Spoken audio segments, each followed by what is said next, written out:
सुभद्रा योजना हिताधिकारी आसला आ गोटे खुशी खबर जहाँकि बहुत जल्दी आसवाक जाऊँगी 10,000 टंका। तो क्यों मैंने पाइबे एथर कौन रही अपडेट संपूर्ण जाना ता पूर्व वीडियो गोटे लाइक कर दिंतु। चैनल को जब नुआ कर ही सब्सक्राइब करके पाखे बेल आइकन उपर क्लिक कर दिंतु जहाद्वारा कि मुझे नुआ नुआ अपडेट देले आपण मैंने सर्वप्रथम पाइपर।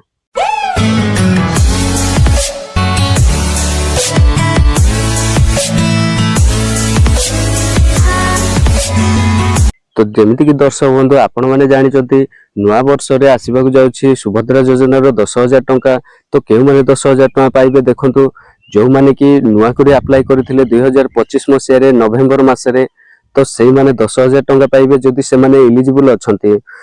एने बहुत जनकर नाम मध्य कटि जाइछि जो माने कि स्कॉलरशिप पाउथिले आ जो माने कि गवर्नमेंट तरफ कौन सी स्कीम रे काम करके मध्य से माने मासिक सैलरी 15,000 रु 18,000 भितर पाउचंती से मानकर मध्य रिजेक्ट कर दिया जाइछि। तो आपण मानकर रिजेक्ट हेछि ना अप्रूव हेछि थोड़े निहाती चेक करंतु किपरि आपनकर स्टेटस चेक करिवे देखंतु। प्रथमे आपण माने मो डिस्क्रिप्शन को जाई कि वेबसाइट रो लिंक ऊपर क्लिक करंतु। क्लिक कर सारला परे आपण माने ई वेबसाइट को आसी जिवे तो देखि पारुथिबे एठी गोटे ऑप्शन अछि आवेदन रो स्थिति। तो आपण माने एई ऊपर क्लिक करंतु। आपण माने प्रथमे एठी निजर आधार नंबर टी को भरि नियंतु। आधार नंबर टी एठी भरि सारला परे आई एग्री ऊपर टिक मार्क टी लगे दियंतु। टिक मार्क लगे सारला परे आपण माने लॉगिन ऊपर क्लिक कर नियंतु।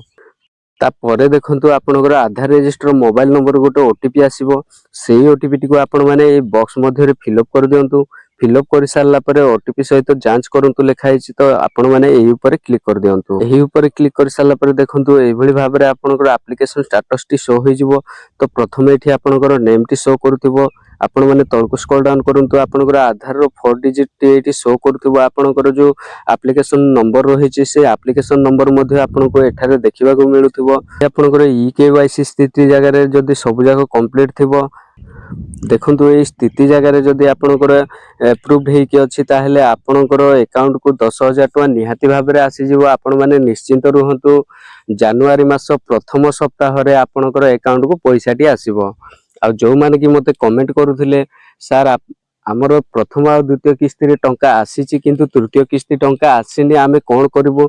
तो से मानको पय गोटे गुरुत्वपूर्ण अपडेट अछि जो माने कि अभियोग दाखल करिथिले से माने ही तृतीय किस्ती रे टंका पाइबे एवं जो माने अभियोग दाखल करि नाहंती से मानको हुए तो आउ पैसा आसीबो कि नाही ताहा ग्यारंटी नाही। जो माने अभियोग दाखल करथिले अभियोग टी मध्ये निहाती भाबरे स्टेटस चेक कर लियंतु। जदि आपण मानकर अभियोग टी अप्रूव हेछि ताहेले आपण मानकर अकाउंट को तृतीय किस्ती रे टंका जनवरी मासर प्रथम सप्ताह रे आसी जिवो। भी हेछि बहुत जनकर डीबीटी लिंक मध्ये कटि जाइछि तो सेहिति पय मध्ये तांकर पैसाटी आसी पारुनी। आपण माने थरे निहाती आपनकर बैंक को जाई कि आपनकर डीबीटी लिंक टी चेक करे नियंतु।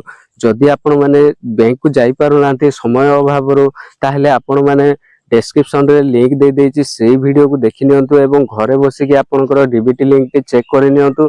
जदि डीबीटी लिंक कटि जाइछि ताहेले मध्ये आपण माने घरे बसी कि डीबीटी लिंक करि परिबे। जदि आपण माने एही काम करू नाहंती ताहेले हुए तो आपण मानकु सुभद्रा योजनार पैसा आसीबो नाही। आपण माने सुभद्रा योजना को भूली जांतु। तो दर्शक बंधु ये थिला आज छोटिया इन्फॉर्मेशन। वीडियो टी जदि पसंद आछि ताहेले निहाती गोटे लाइक करंतु एवं सांग मानक सहित भी शेयर कर दियंतु।